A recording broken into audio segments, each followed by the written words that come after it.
Well, I started out my career in education. Being the daughter of two academics, I thought that was the best way to spend my life. I thought I'd be spending my life talking to young people about J. Alfred Prufrock.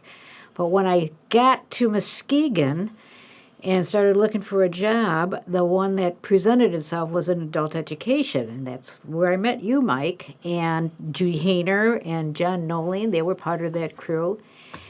And I was pretty happy there, but I realized I wasn't going to talk about J. Alfred Prufrock until I could teach my students to read. We had a group of people who had the life expectancy of going to school as long as they wanted and then start working in manufacturing. And the manufacturing closed down. And so now we had a whole generation of people whose literacy skills were not going to carry them through to the modern age of manufacturing, retail service positions that were available. And that led me to a little turn in my career where I actually focused on education for adults and especially in reading. That became so important that I could see our whole community was wavering, was having so many problems, and I thought a lot of it has to do with just people not having enough knowledge, not being able to access the skills that they needed to operate in a new economy. And so that really changed the way I thought about education, and got involved for 25 years in neighborhood revitalization through housing rehab, some business lending and support, but really trying to focus on the environment that people lived in and trying to improve that physically and financially. And one of the big bonuses to that is that I still kept myself in education because part of the program was financial literacy and home ownership literacy. So I taught classes all through that part of my career, which was really fun, and it was really revealing to me how much a little bit of just pointed education, pointed literacy could make a difference in a person's life.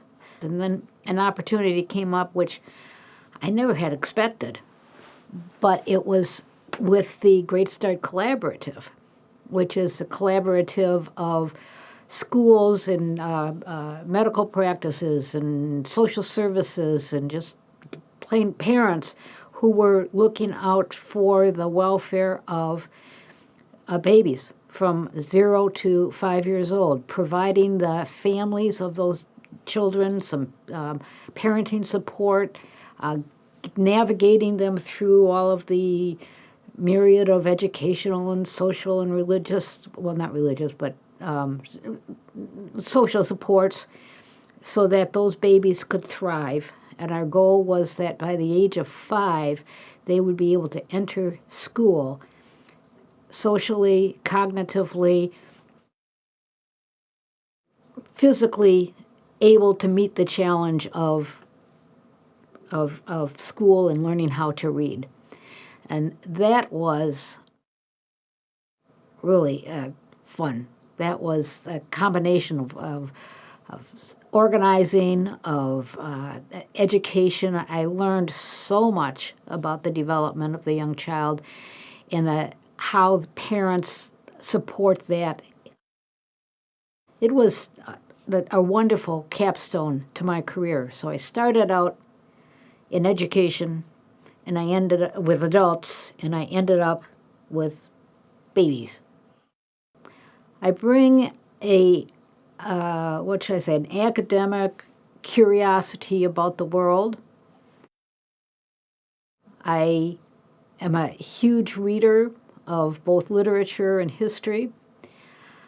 I know how communities work, and I know how leadership can emerge from every community if it's given enough support. I also know that within almost every community, And really, I think within every social group or political group or religious group, there are people who are operating with intense goodwill and really want to reach out of their own small community and connect with everybody outside in the world, really in the world. And how do they find those connections?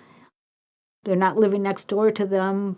They're not living next door to somebody in Ukraine or somebody in India. But through literacy, they can learn about other people's lives, learn what commonality we have in humankind, and especially being able to build empathy. So the more we learn about each other through whatever means, for me it's through literature and through history, but the more we learn about each other in our daily lives, in our how we think and believe about just the normal things in life, the less we will have to focus on the things that are disruptive or disunifying. I'd say with almost any person that I've ever met, 90% of what we do in life, we do commonly and we agree about. And there may be that 10% that we violently disagree about. But if the 10% is the focus of our relationship with other people in the community rather than the 90%, we will always be living in discord. And so learning about each other, learning about each other's childhood, their schooling, how their parents created their menu for the week, what their aspirations are. If we learn that before we focus on those things that we disagree upon, we'll have less room in our relationship for those matters of discord. And we will start having much more empathy for people who we know, who we run into at Rotary, who are living on the other side of the world, because we have a literacy of people. And that to me is one of the most important things that we can do in our lives. What is valuable is really the prestige of the club. And that in the beginning, the prestige of the club was focused on the important people who belonged to it.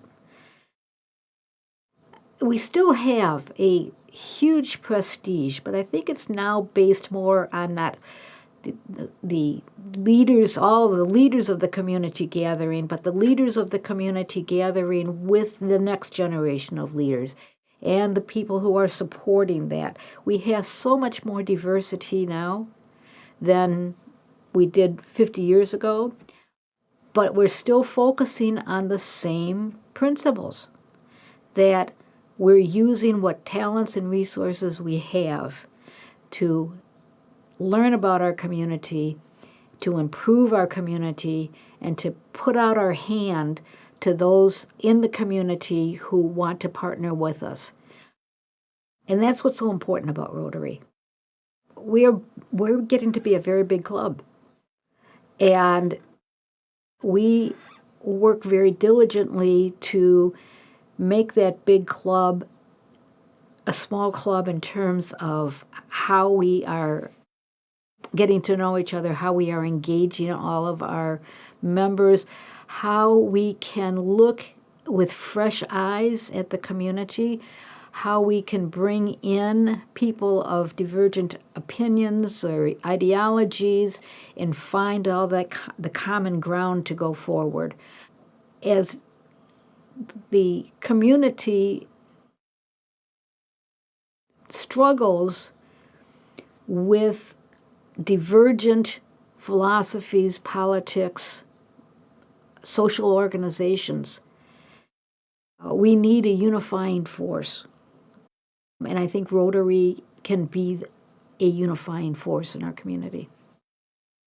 It's no question. The best assets that we have are the broad sector, the people, the broad population that represents so many different sectors in the community.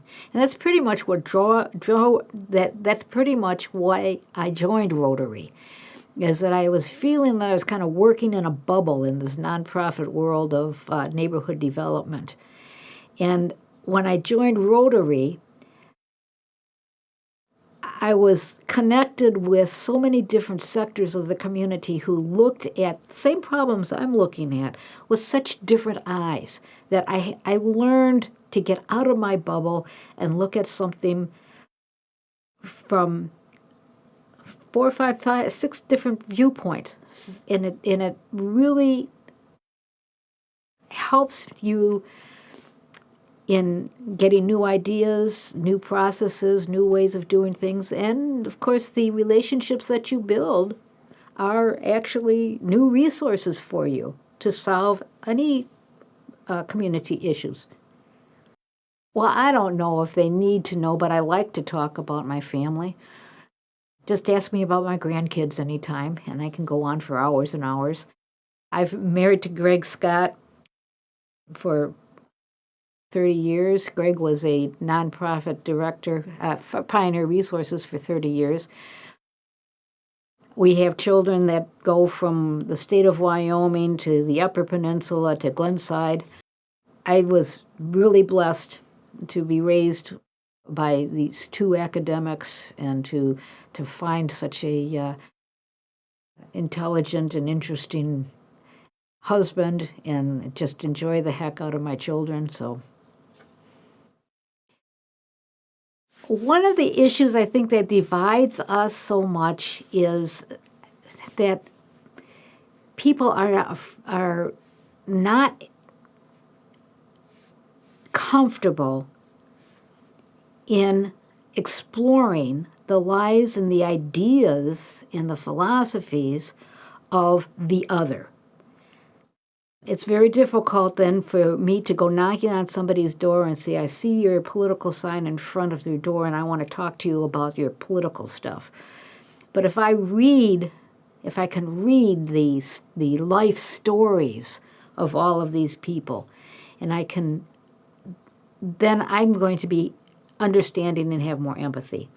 The other thing that literacy is important in this world is that there's so much that we have to learn, and so much that we have to discern the quality of it.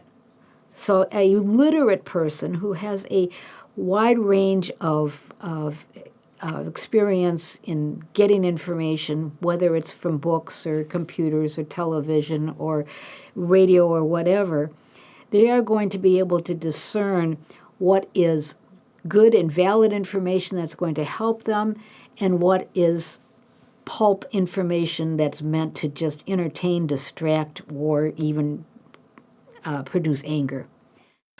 My focus this year is going to be on literacy, because I believe so strongly that a well-trained mind is going to have a well-trained spirit, and that that the more that we can reach out to the broad